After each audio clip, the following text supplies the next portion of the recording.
Have you ever laughed so hard that you started to cry? Or cried so hard that you started to laugh? I was known as a child that never smiled. And the reason for that is that tears weren't welcomed in the family that I grew up in. If something hurt me, I fell and I started to cry.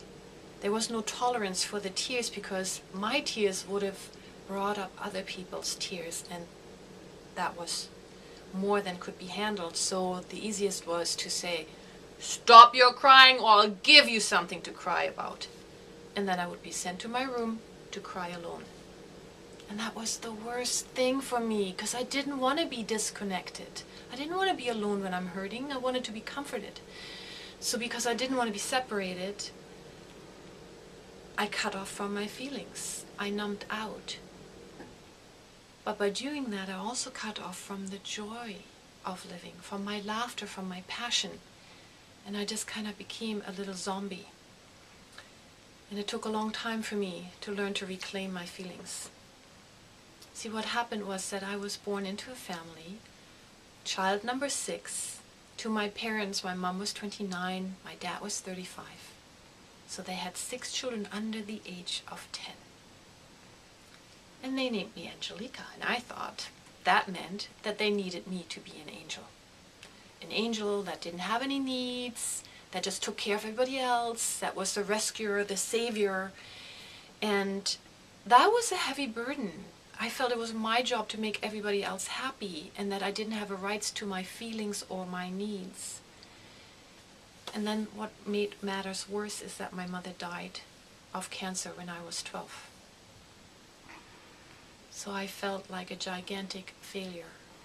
I felt like it was all my fault, that I didn't help enough, that I didn't do enough, that I wasn't enough, and that I tried so hard to earn my right to live on this planet. It was a huge burden. I felt I was a burden for everybody else. However, that loss of my mother from my family, that impacted everybody, and nobody really knew how to cope with the loss or how to talk about it. It went 17 years before we even talked about that she died of cancer of the kidney. It was a big secret. We couldn't mention the C word because you might catch it. And so the grief went unhealed and it festered, because just because time goes by, it doesn't mean that it actually heals. I remember being 18 years old, walking down the street and seeing a woman that looked like my mother, and I thought, oh, she just went on vacation, she's back. Because I had no understanding of what is death about? Where do people go when they die? So it started my journey to question, and I read books by Elizabeth Kubler-Ross, and I studied, and I left the country because I felt that I didn't fit in, I didn't belong, and I came to Canada from Germany. And I was very fortunate to meet up with people and support systems and help, and I studied and I became a grief counselor. And the quest of finding out what is grief about, how is death a natural part of life? How is every ending a new beginning? And how does every beginning have an ending? And how do we learn with the full cycle, with the full range of our emotions? And it healed my heart. And when I was 29 and got cancer myself, it deepened my understanding, and I was able to break the silence and bridge the communication with my dad for many, many years of learning to listen and create safe space for him and for me, and to each have the right to have our feelings even though they were different. And I learned that being an angel is about rising above the drama, not getting caught up in the story, not letting the story have me, but having a story, having a past, but giving it a new meaning. And not letting the past determine me, but choose myself to determine who I am becoming because of my past, and using everything that happened in my life to gift others so that no child will ever have to cry alone, that nobody will need to be separated in their grief, that there will be companions. I was fortunate to have a cat that was my grief companion. And pets are wonderful for grief companionship. And I'm training now people to help, to learn how to become companions on the grief journey with each other. My biggest gift has been when my father died in August 2012.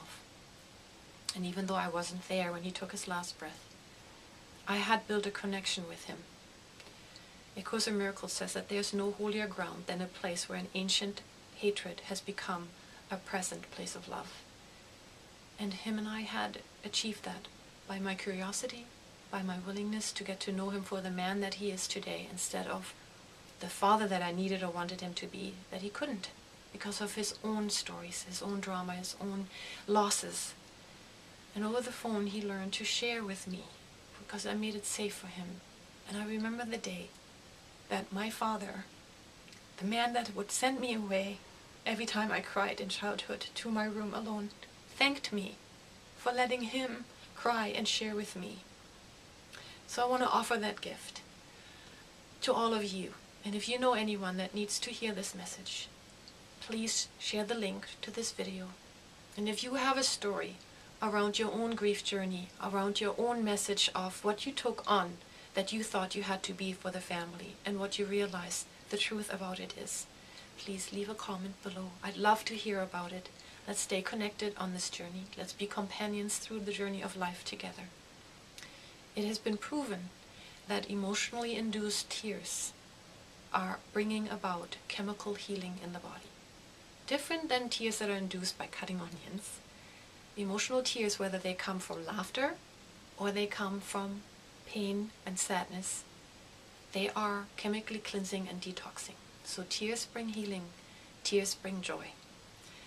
And I stand for restoring the peace and joy in life. Thank you for listening to my message. Please leave a message below and we'll stay in touch. Thank you so much.